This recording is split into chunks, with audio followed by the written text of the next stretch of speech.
How to Fail at Almost Everything and Still Win Big. Kind of the Story of My Life. By Scott Adams.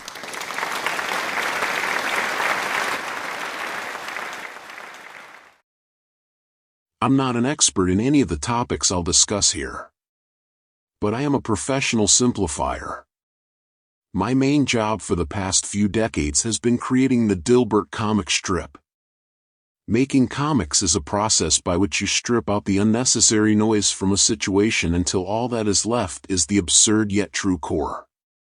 A cartoonist has to accomplish that feat with as few as 4 short sentences. I've performed that trick nearly 9,000 times, sometimes successfully. Later in this book I will describe a simplification that can inform all of the steps you take toward your own personal success. It's the human equivalent of profit. It's the one simple thing you can measure that will give clarity to all of the complicated decisions in your life. I wish I could give you a surefire formula for success, but life doesn't work that way. What I can do is describe a model that you can compare with your current way of doing things. The right answer for you might be some combination of what you're already doing and what you read here. You're the best judge of what works for you, as long as you acquire that wisdom through pattern recognition, trial, and observation. In summary, allow me to stipulate that if you think I'm full of crap on any particular idea or another, there's a healthy chance you're right. But being 100% right isn't my goal.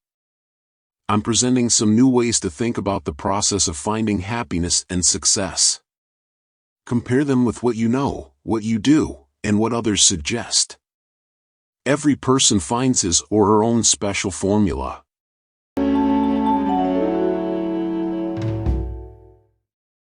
Chapter 1. The Time I Was Crazy.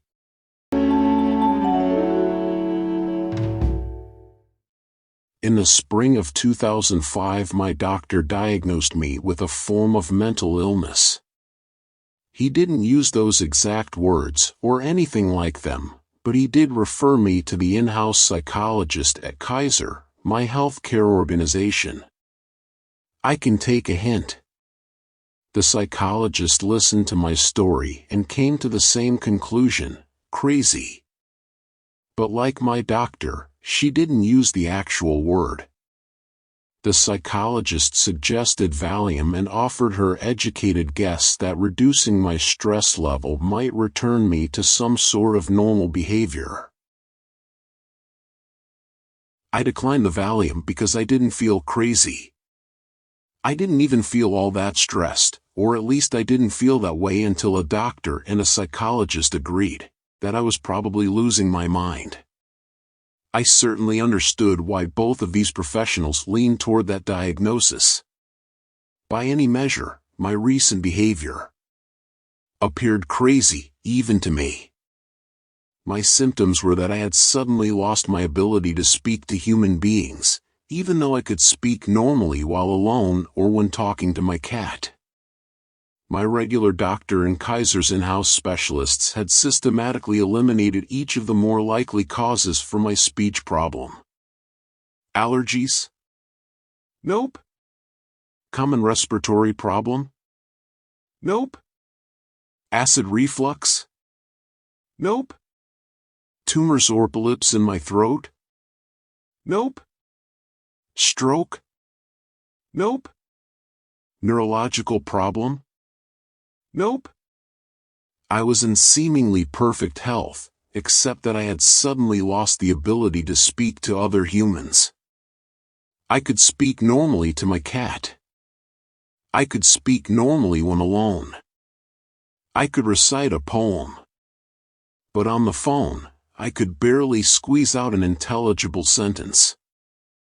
I had some sort of weird social laryngitis. Bottom line, crazy. Insanity is always a reasonable diagnosis when you're dealing with writers and artists. Sometimes the only real difference between crazy people and artists is that artists write down what they imagine seeing. In the past few decades, hardly a week has gone by without a reader of my blog questioning my mental health. I understand that. I've read my writing too. The rational part of my brain knows that if enough people suggest I might be crazy, I need to consider the possibility. I also have some craziness in my genes. My mother's father spent some time in the loony bin, or whatever it was called at the time. If I recall, he was the recipient of electroshock treatments. Apparently, they didn't work because my mother and grandmother later left him forever, taking nothing but the clothes on their backs, as he chased them down the road with a blunt object in his hands and, apparently, homicide on his mind.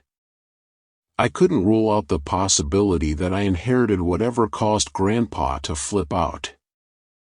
Living as a presumptive crazy person was hard work.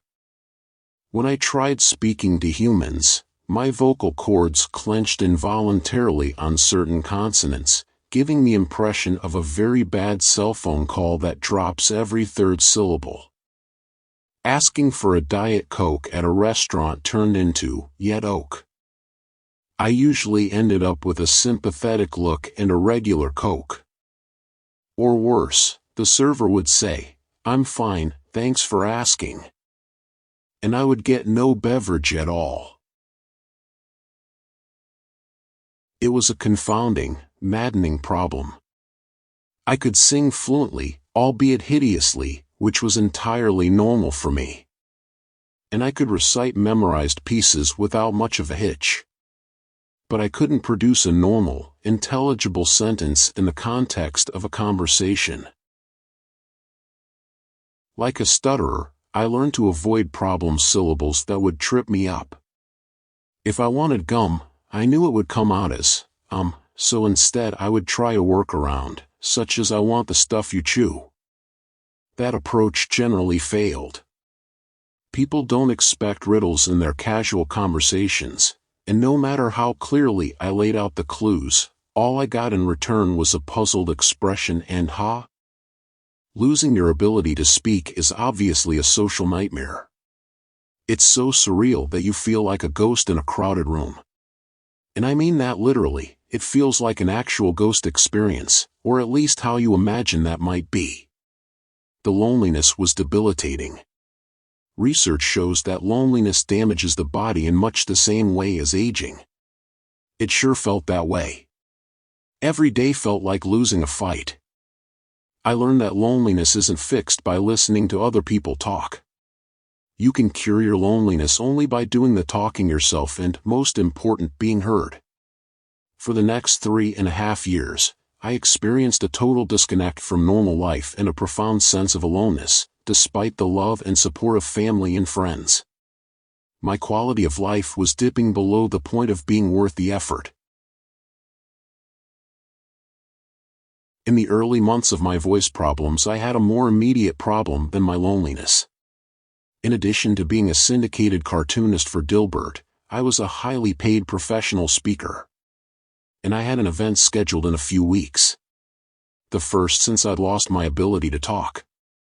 I couldn't predict whether my voice would work for my canned speech in the same way I could sing or repeat a poem. Would my vocal cords slam shut on stage and stay that way? Would I stand in front of 1,000 people and yammer incomprehensibly? I informed my client of the situation by email and gave his organization a chance to cancel. They decided to forge ahead and take the risk. I agreed to take the chance, too. Luckily for me, I don't feel embarrassment the way normal people do, which I'll discuss in an upcoming chapter. The prospect of humiliation in front of 1,000 strangers, many of whom would likely be video recording the disaster, wasn't as much of a showstopper as you might think. It was worth the risk to me because I needed to know what would happen with my voice in that context.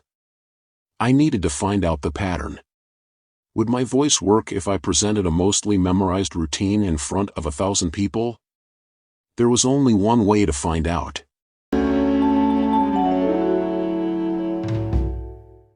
Chapter 2.